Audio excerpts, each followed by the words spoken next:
This episode is brought to you by Pizza Odyssey. If you're in the Lakeland, Florida area and you're feeling maybe, hey, I'm a little hungry tonight, Pizza Odyssey is the place for you. Honestly, it's become one of my favorite pizza spots here in Lakeland lately, right around the Lake Morton area. They make their own dough, make their own sauce, everything there. It's incredible. You need to go over there, try it. You can get a regular slice or you could try one of their specialty pies. It's incredible. Make sure you head over there and let them know we sent you. Pizza Odyssey in Lakeland, Florida. Well, hey, on today's show, we have Mike and Nate from Mike and Mike's Cupcakes coming to talk to us about the journey of being an entrepreneur and how they made it into the cupcake world. Come on, welcome Mike and Nate.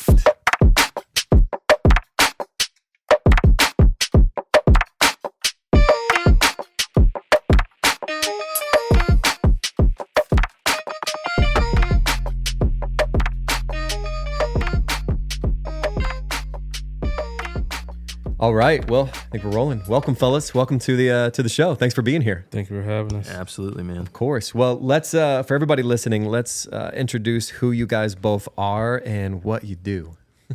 I am Mike, co-founder, kind of run the branding as well. Yeah.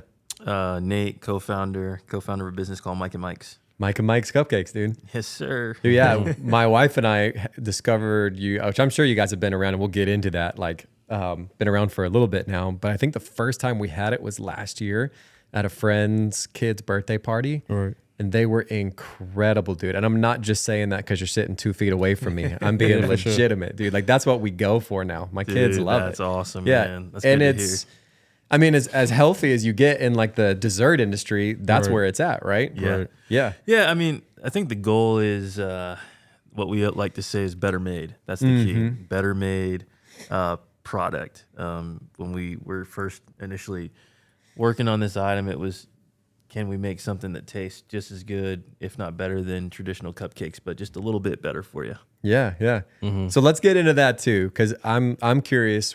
Were you guys always just like, man, I'm made to bake? Like this is all I've been wanting to do. What got you into to baking and into this whole world? Yeah, I started off and then I'll let Nate kind of chime in as well. Again, everything started initially from my mom. That's where I got the inspiration from. Yeah. Again, I've been around baking basically all my life. Always seen her bake and all the stuff she made and seeing how people reacted to that and how they made them feel and getting repeat customers. So you knew you had something good and people wanted it on a consistent basis. So I essentially took what she had. I started this in my college dorm room. Took the recipe she had, then actually tried to put it into the store. Cause everybody say, "Oh, it's so good. Oh, why don't you try to put it in the store?" You know, just trying to put it out there, and actually took it to heart. Yeah, that's awesome, dude. You were making that in your college dorm room. Did you have a kitchen there? Oh, we had a commissary kitchen. So okay, cool. Yeah, I was like, man, how you doing that, dude? Yeah, that's back awesome. in the days, man, that was the OG days. Yeah. So I started in the commissary kitchen, just testing the model out with just different people, co-workers and stuff, and just trying to find out what works and what doesn't work. You know? Yeah. What's cool you said there too is like a couple months ago now, we had somebody on the show. Her name's Jen Smur. She runs Born and Bred Bakehouse. If you've heard of that local. And she kind of, to long story short, got to the same place in baking where it was like the love of the community that it brought, how it makes people feel, like the time you spend with family and friends in the kitchen, like that whole experience. I had a similar experience with my grandma, like little French lady that would make beignets all the time. And I love that, dude. That's like core memory stuff for me, you know? And so Nate, when did you get involved? Yeah, so Mike and I went to high school together. That's where we originally met. And early 2018, Mike was letting me know what he was working on. And so I was like, hey, man, I just want to help my friend. So he would, start off, we'd meet, maybe every other week. And then it got to the point where he's like, hey, man, I really need some help, and started meeting once a week. And then it got to a point where we started meeting every day, just kind of trying to figure out the industry. Back then, because we call it consumer packaged goods or CPG. Had no idea what it was, didn't know what it actually meant, what was involved. So we're just, we still tell people today where we were building the plane and flying it at the same time. But yeah, for sure. So kind of just back and forth working, collaborating with Mike. And then 2021, he calls me, said, "Hey man, I really need help. Like, would you be willing to kind of come in this full time?" I talked to my then girlfriend, now wife, and said, "Hey babe, what do you think?" And prayed about it, and it felt right. And I was like, what if I just, because I was always entrepreneurial, I was always doing stuff. Yeah. So what if I just focused on one thing with Mike, and we just like went deep and just worked as hard as we possibly could, and that's what we did. So It's awesome, man. What were you guys? Did you have like food industry or any kind of experience prior to that? What were you guys doing before? no, man, not even close, man. I was so I had been like on my own since 2016. So I started a kind of like a branding, or it was back when Snapchat was pretty hot. So I was doing different things with Snapchat marketing, and then I did Snapchat dead now. yeah, Kind of. well, maybe for the millennial generation. Yeah, dude. I've been on Snapchat in a minute. Man. Yeah, exactly. And then I started selling some stuff on Amazon. That was right around the time when Mike was talking to me about a product, and I was like, man, it'd be kind of cool to build a brand. But no, when it came to food, I always enjoyed cooking. I always enjoyed baking, but nowhere near the type of experience that you need in order to scale products out into the grocery stores. Yeah. And Mike, what were you doing before? Just doing little stuff here and there, t-shirts and like apparel stuff. Again, everything that I've done kind of came full circle. So I'm also using all this within the company. So Yeah. kind of works out. So you guys have both always kind of had like the entrepreneurial spirit, right? Oh, like yeah, it for was. sure. There's so for a long time, it's always been like, hey, I'm doing something Oh, yeah. on my own, Yeah, absolutely. right? That's awesome. Did you ever work like I felt that too before, and even kind of in starting the podcast was like, man, I want to do something that's like my own. It just feels right. It feels that creative energy. Was that kind of just like the driving there? I guess I would say this: even as a young kid, my granddad would always laugh at me because I never liked to go to school. Not saying that school isn't nothing wrong with school, but I always knew I wanted to do something outside of that. Because I think, to be honest, I think school kind of teaches people to be employees, which is nothing wrong with that. But I think it's also good to think outside of the box and also try to do something on your own because you learn a lot about yourself, a lot about life, and how to lose and how to win also. So I think it's important that you actually try to do something along those lines. For sure. Yeah, I was always creative as a kid, doing things differently. I could specifically remember as a kid, people would be like, "Oh, what do you want to do when you're growing up?" Policeman, firefighter, all these. That never really came to me. My earliest memory of entrepreneurship is I remember we would go to they called it Kid Zone, and if you paid attention, you answered questions correctly, you would get these Kid Zone bucks. Nice. And you could use the Kid Zone bucks for candy and all these different things. And back then I didn't really eat that much candy, so I had all these Kid Zone bucks, and I would buy all this candy. And then one day my friend was like, I organized it one day at my house, and one day he was like, "Hey man, how much is this candy?" In the back of my head, I'm like, "Well, it's free," but he said, "How much?" And I said 50, and I said 50 cents. Yeah. And then I started like this whole little side business where I was like, man, I'm getting this stuff for free, but someone's paying me 50 cents. This is interesting. And so that kind of fired something inside me of, man, maybe I can go like a little bit of a different route. Because now entrepreneurship, being an entrepreneur is a buzzword, but that was like the 90s. Like that's like, if you're an entrepreneur, you're like saying you're basically broke, right? So like we were, and Mike was doing similar things too. So this is something that's kind of like deeply ingrained in us. It wasn't something that we're just like, oh, we're doing it because entrepreneurship is cool. It's just kind of like, this is what I know. Who we are. This is who I am as an individual, and this is just how I operate. And you've been doing it since day one with the candies, dude. Yeah, exactly. Yeah. Dude, I remember in elementary school, I was really into comics, and I would like draw my own comics. Oh, that's dope. And my principal like came by and was like, "Oh, that's neat. I'd love to." And I think I look back now and I'm like, dude, he was just being kind. You know what I mean? Like he was like, "I'll buy that from you. I'll pay $1 for that." And I was like, dude, this guy has no idea how much this is not worth $1. But I sold it to him, and I just remembered that was like my thing. Like every other week, I'd like read a new comic, go to him, be like, "You want to buy this new comic?" This is how I was making ice cream money, dude. Yeah. Selling comics awesome. to my principal. That's awesome, man. Well, as you guys kind of like, I guess 2021 is really the marker of like, hey, we're going serious with this. Is that right? Yeah, I would say like the pre-bake. Yeah, I like that. I like that. Yeah. Yeah, Did 2020, obviously with the pandemic and kind of being at home, did that kind of spark like, okay, I'm really going to go after this? You got more time to focus on it, or? I would say yeah, for sure. We kind of understood what we were getting ourselves into and kind of the direction we wanted to go at. So from there to where we are now, Yeah. Yeah, it gave us the ability to ideate. I mean, actually, like the like minus 2018 to 2020, we've been in like, whether it's the pandemic and an inflationary period since inception of the business, minus the first 2 years, it's always been a little bit of a interesting business dynamic. So when we started, it was, it wasn't easy, but I think because we started in a time where it wasn't as easy as we're getting on kind of like the back end. It's like, oh, things are starting to ease up a little bit. There's a little bit more clarity on where things are going and how things are moving from a business standpoint overall.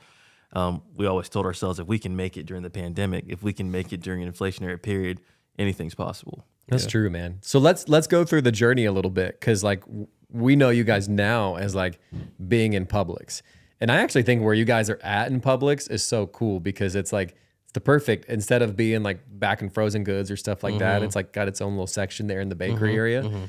But like before that, I know you guys just didn't jump to Publix right away. Take us through like the journey there. Like you finally got a recipe, which I'd love to know about too. Like that process, like what did it take to get to the final recipe, and then you start like selling this product?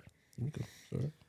I mean, if we're gonna go back all the way to the beginning, I mean, I think, Mike, you should talk about how you originally started with everything. Yeah. So how I originally started is a white Mitsubishi Lancer, 09, I think that was the year. Yeah. A red cooler and cupcakes.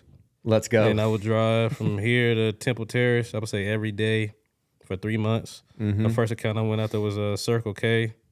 Just being resilient, something that she usually don't see nowadays. Yeah. And she gave me a chance, so I was able to open up an account for 400 gas stations. But it fell through, but it was a blessing. Kind of taught me that, if you really push hard enough, you can actually open up something.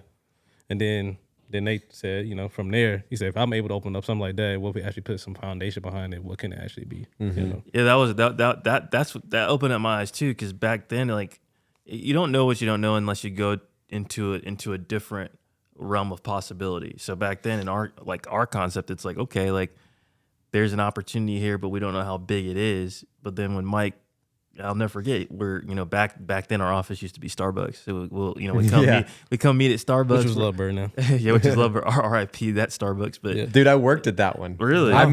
What are the odds that I was working when you guys were meeting? Oh, you probably were, man. We lived there, man. We were there. Because what year was it? Between 2018 and 2020. Yeah, let's go. I think I worked there 20, sometime around that time, but crazy. Anyways, that's wild. That's full circle, right? But like I'll never forget. We were sitting down and he's telling me and he's showing me the email from the buyer, and I'm just like, dude, this is wild, man. She doesn't know you, you don't know her, but you built this relationship, and there's a possibility that we could, do X, Y, and Z again. It's a blessing in disguise, because we had no idea how to even make that happen. Yeah. But it was the possibility. And even though it fell through, that's why, like what Mike said is true. I said, man, even though it fell through, there's something here. Like if this is possible, we can build a foundation and a structure behind it, we can kill it. And so that's when we kind of went down this journey of just absolute focus. And that's, one thing I would point out to people is, yes, you guys see us in all Publixes and all this stuff. That's cool. But the thing that we focused on first is just one thing only. And then we said, hey, how do we make the best cupcake possible? Like, let's just focus on that and be really good at that. Whether it's, there's during that time frame, you're talking about a 5-year period, Bitcoin and Ethereum and all these different, real estate, whatever, all these different opportunities, could come your way. But it's just like, nope. Just cupcakes. That's all we're focused on. And I think from there, we went to, I guess, our first Trula store. Again, it was launched in Miami. A store called Vegan Fine Foods, which is not there anymore. I think we sold 2 cases to them, and it sold out the same day. No way. And that's awesome. She called us back, hoping I need more. So from that, we reformulated from the original recipes that my mom had to some of the iteration that you guys taste now. We knew we had something. If it's gonna sell out the same day, we sell out. No doubt. 2 cases. Well, it's cool you mentioned this, and I want to get to more of the public story too, because I think this is so true. Like Mike, you hinted at this. Like what it took for you guys to get there was like what I'd call like grit, right? Yeah. Like it took like, man, I got to reach out. I have to do the legwork. I have to get a lot of no's to finally get to that yes. And you're right. I think that that's getting more and more lost, unfortunately. And I don't just want to sound like the old, grumpy Right. man, but like I think Yeah.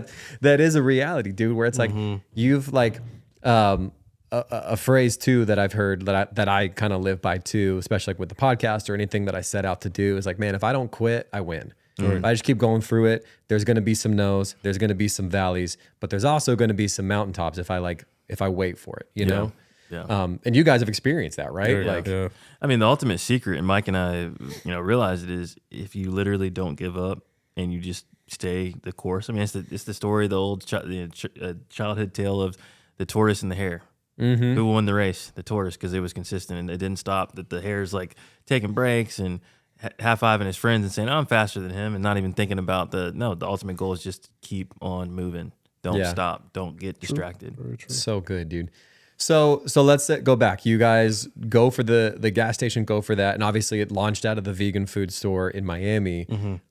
What's kind of next on the road? Did you guys automatically go straight to stores? Did you do like farmers markets, things like that? Or we did farmers market when we got up here, but so from the vegan fine food store, we launched into Milam. So Milam's is the second largest family-owned grocery store in Miami. Did extremely well in there.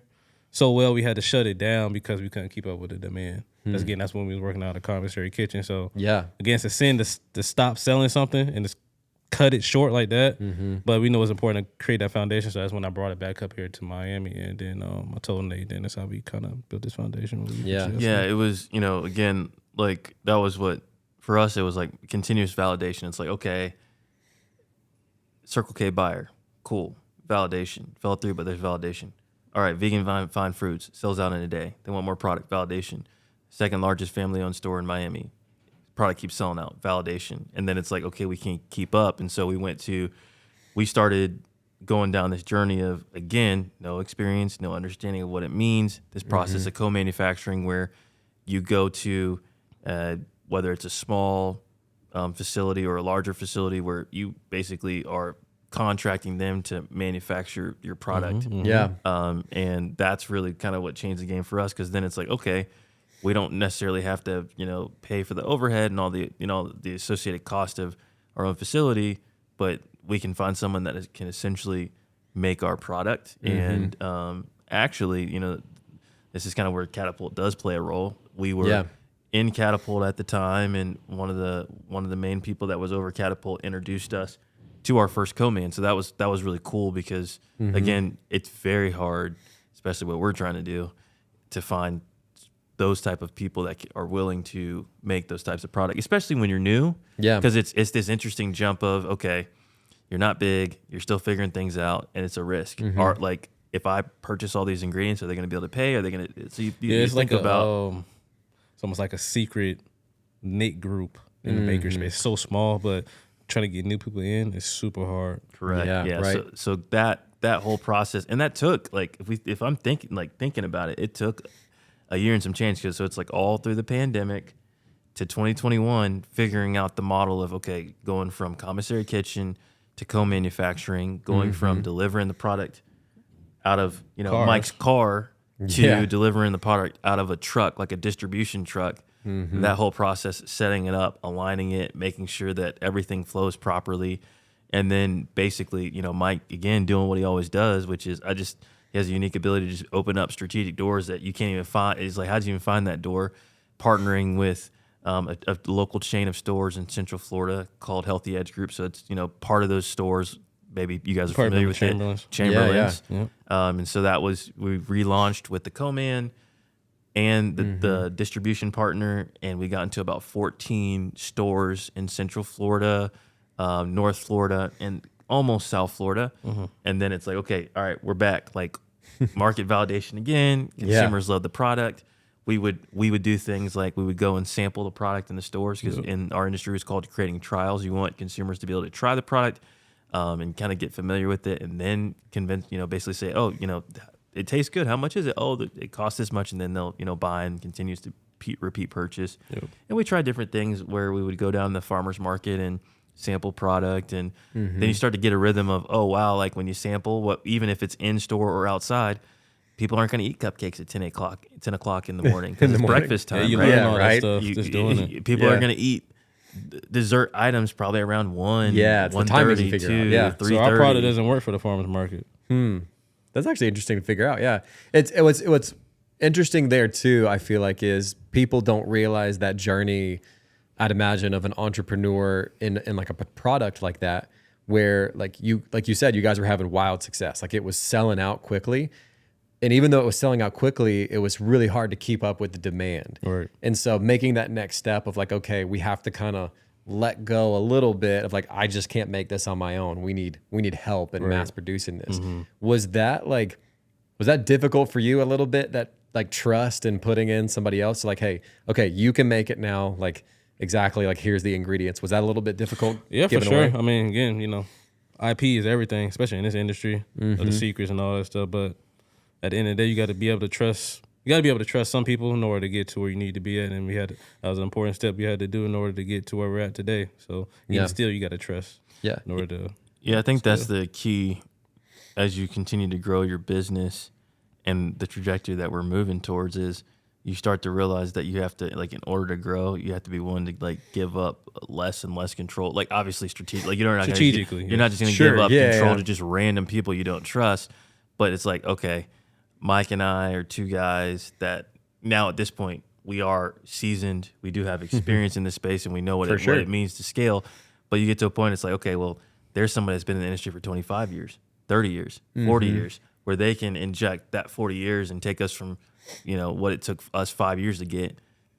They can get us there in 6 months. They can get us there in a year, So just having the wisdom and the discernment to be able to say, okay, this is what I did initially, but now my role is transitioning to new heights in order to continue to scale. And this is something I always applaud Mike for. He's always been very mindful of that and saying, hey, look, this is where it is, and we need these people to take it to that next level. So yeah, that's awesome, man. You mentioned earlier Catapult. For people who are maybe listening that don't know, because we have people from across the country listening to this. So I know Catapult, but maybe explain a little bit about that. If you hear the construction next door, that's what that is. Yeah. Maybe explain a little bit about like what Catapult is and the role that it played in you guys and where you're at today. Yeah, for sure. Catapult, the best way to explain it is a place where entrepreneurs can work out of, whether it's a startup, a new concept, a new idea, or an established business or an emerging business. You have the ability to rent space at a highly discounted rate and sometimes leverage some of the resources that are within that space. There are some strategic experts that have done a variety of many things, and for us, we've been there for a while now, and we always kind of joke and say, well, we'll be here and even when we're doing $100 million in business, because it's a good place. It's just very strategic. It's really benefited us a lot, and we've been there since the beginning of. He's been there longer than I have. I didn't have membership. I would sneak in with him. There you go. To be honest, Catapult didn't hear that, but originally we would just kind of sit in like a little booth, and Mike would leverage my membership, and then eventually we're like, all right, man, like we gotta. But this is that's the thing that we've always learned too, and it's kind of like that gauge that we try to, from a pull standpoint, we try not to pull the trigger on things until like we're forced to. So like we didn't go into co-manufacturing until we were forced to. It's like we're just making so much product we had no choice. So same thing with Catapult. It's like, okay, we need an office, we need a place that we're actually meeting at, it's core memory is I remember. Mike and I would, in that first office in Catapult, we'd come sometimes, we'd get there at 8 a.m. and we wouldn't leave until 8 o'clock. And we were doing, at one point, we were doing that for months and months and months, just coming in, grinding. And the cool thing about Catapult is it gives you access all throughout the night. So like, obviously, like, 8 to 5 is normal business hours, but you have access. So that's, it was a great place to be able to say, oh, cool. And it's, centrally located. So, all right, cool. I'm going to go. Sometimes Mike and I would, on the weekends, go up there, do some work, and then go to the downtown farmers market, grab some food, and come back, right? So for sure. Yeah, and that is the cool thing about like 8 to 8. it's better when you're doing something you love, right? Yeah, when like this is something you're passionate about, Right. like you're putting your hands to. And I know from being there a couple times, I have friends who are part of Catapult and some people that I look up to a lot that are there. I think you guys know Tim Cox. Oh yeah, Tim, Right? Yeah, Tim's our He's guy, been pretty man. helpful. Yeah. Cool Oh people, yeah. man. Man, Yeah. I love Cool Tim. people. Yeah. He's great, dude. But he's been like a mentor for me in parts of my life too as well. But the like access that you have to other people is huge too. Like, and I'm sure you guys have used that throughout like growing this business. yeah. Like Oh, just absolutely. learning from others, even a different industry could be helpful, right? Oh, for sure. And I think the thing about it too is like what people mistake about Catapult is the resources that they are there. They're not going to be given to you. You need to go and seek those resources out. And that's something that, especially Mike, very mindful of. Yeah, man. Yeah. So Yeah, man. Yeah. Not afraid to seek that out. Oh man, you Yeah. can't nowadays. Man, I'm fearless, man. I get There only you got go. one life to live, so what's the hurt to try? Yeah. and just go after it. Dude, that's how it's been for me too, honestly, with the podcast.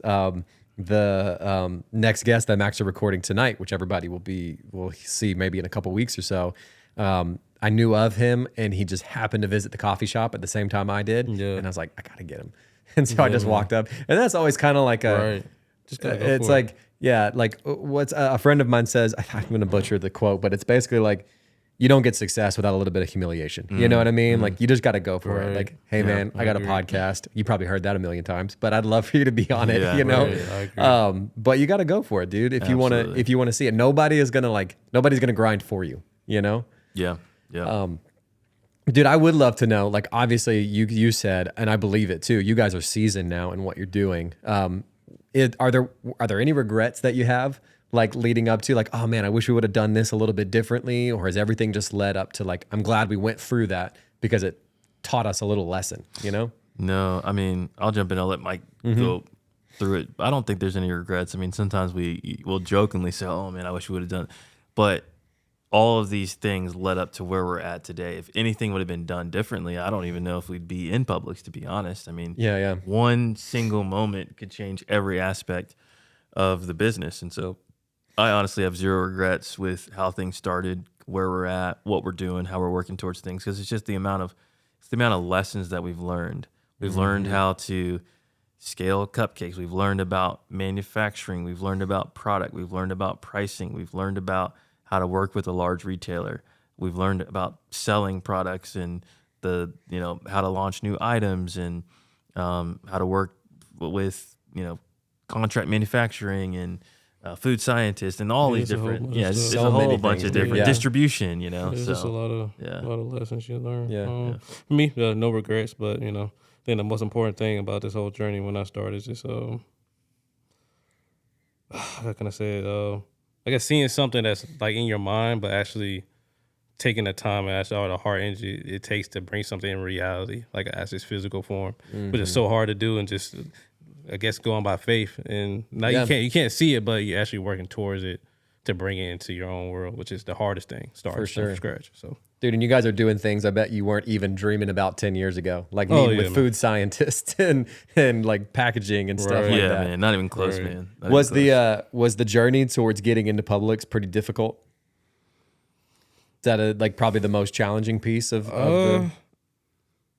It's pretty challenging, but again, I mean, we both worked at Publix. I Oh, worked you at did? Publix Okay. strategically just to see how they worked, There you go. how the inside Yeah. and the inside out, see how they actually Yeah. worked and how they ran everything. But from our buyer, we just called them up, tried to get into Greenwise. We said, "Like this is what you're working on." They gave us a chance, and we could tell we launched in all Greenwise stores, all 8 of them.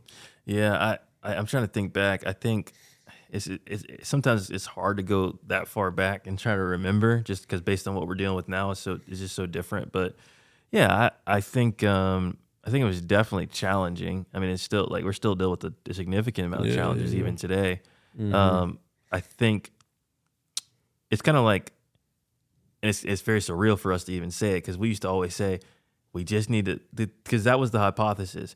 Can we make something that Publix would take? That's what we used to always say. Can we make something that Publix would actually buy from us? And so we Yeah. went through this whole process of validating the idea, testing the market, going through all these different things to then eventually present it to Publix. And now we're in every Publix and just thinking through that whole process. Yeah, it was. I would say, thinking about it back then, it was extremely challenging. And there was a lot of learnings and things that we just didn't understand because, again, people walk into a grocery store every day. Like even people that are, listening to this podcast, they may be on their way to a grocery store. And a lot of times a person that is going into a grocery store isn't saying, how does this product get into the store? How are you making all these cupcakes? How are you making all these cookies? How are you making these chips? But then when you're actually in the business and you actually start to understand it, but then there's just different nuances in saying, oh, okay, we thought about packaging, but we didn't think about the distribution. Oh, snap. How does that work? How do we make sure that there's margin? How do we make sure that we're making money and not losing? So just thinking, web, it's a spider web of different things that was probably the most challenging. It wasn't calling our buyer for the first time. It wasn't having the initial meetings. It wasn't pitching the product. It was understanding the nuances of what it truly took to take a product, manufacture it at scale, and consistently deliver it, and then make sure that people knew about what we were doing. Yeah. Well, lucky enough, I'm sure it's not just you two guys anymore, right? Like you have a team now. Yeah, we have a team now. Yeah. Two other people, Yeah. Skylar, awesome. Maria's awesome as well. Yeah. And then we have basically other contract team members we work with as well. Yeah. Was that a pretty exciting moment where you're like, man, we can bring more people on in this journey? Yeah, for sure. But there's a responsibility attached to that as well, right? Sure, because now it's not just you. Mike and I were able to do things like not pay ourselves at all in the beginning. But when you're bringing somebody on that is a team member, you can't afford to do that. Like they're not gonna, they need to provide for their family. They need to feed themselves. They need to take care of themselves. You feel that responsibility. So there's a responsibility. So it is exciting. It's, again, like make no mistake, there was a time when it was just Mike by himself. And so, yes, it was, very challenging, but this is just a different dynamic when it's like, okay, now I got Nate now, and Nate's newly married. Okay, Nate's about to have a baby, and you think about through all this new, and it's like, oh, okay, now we have Skylar, now we have Maria, now we have this person, and you have to think about those decisions. So now it's just a different level that we're playing with, and even the risks that we take, they have to be more measured, more strategic, more thought out, because now we're not just thinking about ourselves. We're thinking about everybody else that's also attached to it as well. Were you saying your wife works with you guys too? Oh, or no. Okay, I was going to say, whole family jumping in on this thing. Yeah, no. Well, that's cool, man. Well, hey, I'd love to know, as we kind of get maybe closer towards the end here in a little bit, but I'd love to know, like, what are you dreaming about? Like, what do you feel like the future looks like? Maybe that's a really big question, but what do you feel like are next for you guys as you continue to grow this thing? I don't know. I guess to see our buyer. Again, he passed away from cancer, but he actually, when we were about to launch into all stores, he's the one that gave us the opportunity to actually take us from Greenwise to, okay, you guys are ready. Let's pitch you in all stores. Yeah. And as soon as that happened, we found out he had passed away. But he believed in what we were trying to do, and the product that we had, he said, was super valuable. So kind of just taking what his words were and his ideas of what us as a brand was kind of offering to the market, and kind of spread that to other retailers across the world. I want that to be known, and I think it's super valuable in his name just to keep that going. Yeah. Same thing that Mike said. I think that's the key too.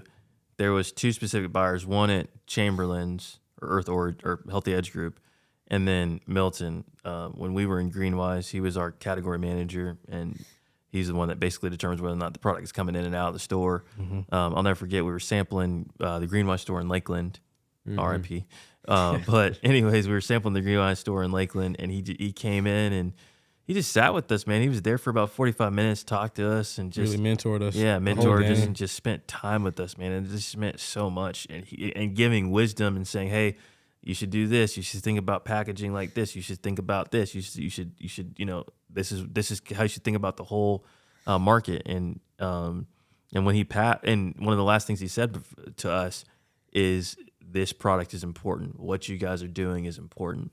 And then that was one of the last conversations we had with them, and it obviously made an impact on our lives, because again, it's not just about the product for us. It's about what the product represents, and what we're ultimately doing at its core foundation is making sure that we're making better made products, better made ingredients, especially with desserts. Desserts, yes, they can be indulgent, but a lot of times they have a ton of terrible things that is not good for your body long term. So for us, it's like, okay, how can we remove Red 40. Everybody's like, oh, that's impossible. You can't do that. You can't get. It is possible if you just think about it hard enough and figure out other alternatives. How can you take away all of these, absurd things that are inside the product and still make it function and be able to, consistently service a Publix? Because again, our whole philosophy is products aren't meant to last Not forever. meant to last. And especially 9, 12, it's just especially baked goods. So Yeah. I think that's our goal. We've always talked about is like if we could even if it's like 1.5 or 2 or 3% of all traditional cupcakes, like replace it with ours, and especially the new items that we're working on in the snacking occasion. In general, where it's it's a little bit better for you. Just it doesn't have to be perfect, because again, it's an indulgent snack, but just a little bit better made. With, Yeah, and I think I agree, man. I think what you guys are doing is very important. It feels like as a country, we're moving towards an area of just being more aware of what's in our food, right? Yeah. Like you get on TikTok or whatever, and you see the videos of like comparing. I don't know if this is the right, but like for instance, like a Pepsi here versus Pepsi in Europe, right? Yeah. And the amount of ingredients, and you realize, like my wife and I have been on a journey of that probably the last year or so. Is like really thinking about what you put in your body, and is it like, obviously there's some like reason behind it of like,